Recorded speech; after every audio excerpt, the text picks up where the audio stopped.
नमस्कार दोस्तों। मेरा नाम श्रवण कुमार है और सबसे पहले मैं आपको थैंक्स बोलना चाहता हूँ क्योंकि आपने मेरे चैनल को चूज किया अपना कॉन्ट्रैक्ट एक्ट पढ़ने के लिए। दोस्तों, आज हम intention to create legal relationship topic पढ़ेंगे, ठीक है। जैसा कि हम पहले पढ़ चुके हैं कि व्हाट इज ए कॉन्ट्रैक्ट। तो जैसे हम लोग पढ़े थे कि an agreement must be enforceable by law to make it a contract. मतलब कि अगर कोई कॉन्ट्रैक्ट जो है, सॉरी, अगर कोई एग्रीमेंट जो है उसे अगर कॉन्ट्रैक्ट बनना है तो उसके लिए जो एग्रीमेंट को इन्फोर्सिबल होना चाहिए, ठीक है, लॉ के द्वारा इन्फोर्सिबल होना चाहिए। इस कॉन्सेप्ट को हम अपने प्रीवियस वीडियो में देख चुके हैं। बट एक चीजें हम नहीं वहां समझ पाए थे कि दोस्तों, एक एग्रीमेंट को इन्फोर्सिबल होने के लिए क्या कौन कौन से फैक्टर्स जरूरी हैं। So let's move ahead and see those factors. An agreement is eligible to be enforceable by law when the following factors are satisfied। तो ये 8 फैक्टर्स हैं जो अगर सेटिस्फाई होते हैं तब जाके एक एग्रीमेंट इन्फोर्सिबल बाय लॉ होता है। ठीक है दोस्तों। तो जो पहला है वह है intention to create a legal relationship between the parties. तो एक एग्रीमेंट जिस जिसमें इंटेंशन होता है to create a legal relationship between the parties, वही एग्रीमेंट इन्फोर्सेबल बाय लॉ होता है। और जैसा हम पढ़ चुके हैं कि any agreement enforceable by law is a contract. तो वो कॉन्ट्रैक्ट हो जाता है, ठीक है। तो पहला एसेंशियल जो है, एक लीगल रिलेशनशिप क्रिएट करने का इंटेंशन होना चाहिए। और जो ये सेकंड, थ्री, थर्ड, फोर्थ जो है, ये दो तीन चार जो पॉइंट्स दिए हैं, ये इंडियन कॉन्ट्रैक्ट एक्ट के सेक्शन 10 में दिया हुआ है जिसे हम बाद में पढ़ेंगे, ठीक है। तो जो सेकंड पॉइंट है, lawful consideration and lawful object होना चाहिए, और कैपेसिटी टू कॉन्ट्रैक्ट होना चाहिए, फ्री कंसेंट होना चाहिए, the agreement is not declared void और illegal, and certainty of meaning. मतलब जो मीनिंग होना चाहिए एग्रीमेंट का वो सर्टेन होना चाहिए। Possibility of performance of an agreement, मतलब ऐसा एग्रीमेंट हो जिसका परफॉर्मेंस पॉसिबल हो। एक ही नहीं कि ऐसा एग्रीमेंट कर लो जो मतलब जिसका परफॉर्मेंस पॉसिबल ना हो। और अदर लीगल फॉर्मेलिटीज, और अन्य लीगल फॉर्मेलिटीज जो कॉन्ट्रैक्ट के फॉर्मेशन के टाइप, सॉरी, एग्रीमेंट के फॉर्मेशन के टाइम किया जाता है, ठीक है। तो वो चीजें कंप्लीट होना चाहिए तभी एक एग्रीमेंट इन्फोर्सिबल बाय लॉ होगा। बट दोस्तों, आज हमें इन सारे टॉपिक्स को इतना क्लियरली नहीं पढ़ना है। बस केवल हमें एक पॉइंट को पढ़ना है जो है intention to create a legal relationship between parties. तो आज हम दोस्तों इस पॉइंट को इस वीडियो में पढ़ेंगे। सो let's move ahead. When two or more parties enter into a contract, one of the essential elements is that the parties should have an intention to create legal relationship between themselves। तो एक agreement को enforceable by law बनाने के लिए एक इस condition को follow होना बहुत मस्ट है कि जब अगर दो पार्टीज एक कॉन्ट्रैक्ट में एंटर करना चाहती हैं तो उनका एक इंटेंशन होना चाहिए कि वे लीगल रिलेशनशिप का फॉर्मेशन कर रहे हैं। ठीक है। The the intention should B, देखो दोस्तों, क्रिएट टू लीगल इंटेंशन अभी आपको क्लियरली समझ नहीं आएगा, बट आगे हम एक केस लॉज को देखेंगे जहां आपको एक क्रिएट टू लीगल रिलेशनशिप समझ में आ जाएगा। मतलब अगर सिंपल ले मैन लैंग्वेज में समझे तो टू क्रिएट लीगल रिलेशनशिप मतलब कि the intention should be such that if any of the parties do not perform their obligations, then the other party can initiate legal proceeding against the defaulting party। मतलब कि दो लोग जब contract में enter करना चाहते हैं तो उनके बीच में एक ऐसा रिलेशनशिप होना चाहिए या उन दोनों का ऐसा इंटेंशन होना चाहिए कि वो ऐसे लीगल रिलेशनशिप में जा रहे हैं या ऐसे रिलेशनशिप में जा रहे हैं जो लीगल है। मतलब अगर वह रिलेशनशिप के टर्म्स एंड कंडीशंस को फुलफिल नहीं करते जो उसमें डिसाइड हुआ है, तो जो फुलफिल नहीं करता उसके अगेंस्ट या डिफॉल्टिंग पार्टी के अगेंस्ट लीगल प्रोसीडिंग इनिशिएट किया जा सकता है। तो इस प्रकार के इंटेंशन टू क्रिएट रिलेशनशिप को intention to create legal relationship कहते हैं, ठीक है। The Indian Contract Act 1872 does not have any express provision to define the concept of intention to create legal relationship between the parties. But दोस्तों, intention to create legal relationship हमारे Indian Contract Act 1872 में कहीं भी provision के तौर पे defined नहीं है। But over the years, there have been several national and international precedents wherein it was held that to create a binding effect over a contract, parties must have an intention to create a legal relationship. लेकिन national और international president में या judgement में ये बात सामने आई, या उसमें ये डिसीजन आया है कि मतलब अगर किसी पार्टी को कॉन्ट्रैक्ट में बाइंडिंग इफेक्ट लाना है या बाइंडिंग इफेक्ट क्रिएट करना है, तो उससे intention to create legal relationship होना चाहिए दो पार्टीज के बीच में। बट दोस्तों, अभी तक मुझे लगता है कि आपको एक क्लियरली समझ में नहीं आया कि actually what is intention to create legal relationship. So let's move ahead and see the importance of that intention in creating a legal relationship. तो देखो, the material aspects that govern the concept of intention is the parties cannot sue each other in the absence of intention। दोस्तों, अगर दो parties के बीच में ऐसा intention to create legal relationship नहीं है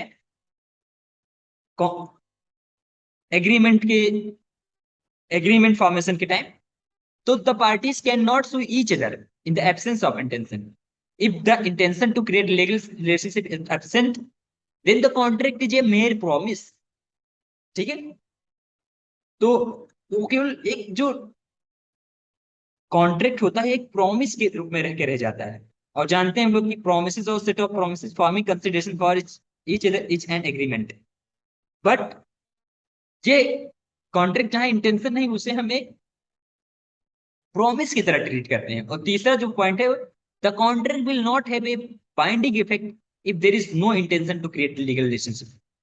अगर दो पार्टीज के बीच में लीगल रिलेशनशिप क्रिएट करने का इंटेंशन नहीं है, जब वो एक एग्रीमेंट का फॉर्मेशन कर रहे हैं, तो कॉन्ट्रैक्ट में बाइंडिंग इफेक्ट नहीं होगा। मतलब वो एक कॉन्ट्रैक्ट जो होगा लॉ के द्वारा बाइंडिंग नहीं होगा, मतलब इन्फोर्सेबल बाय लॉ नहीं होगा।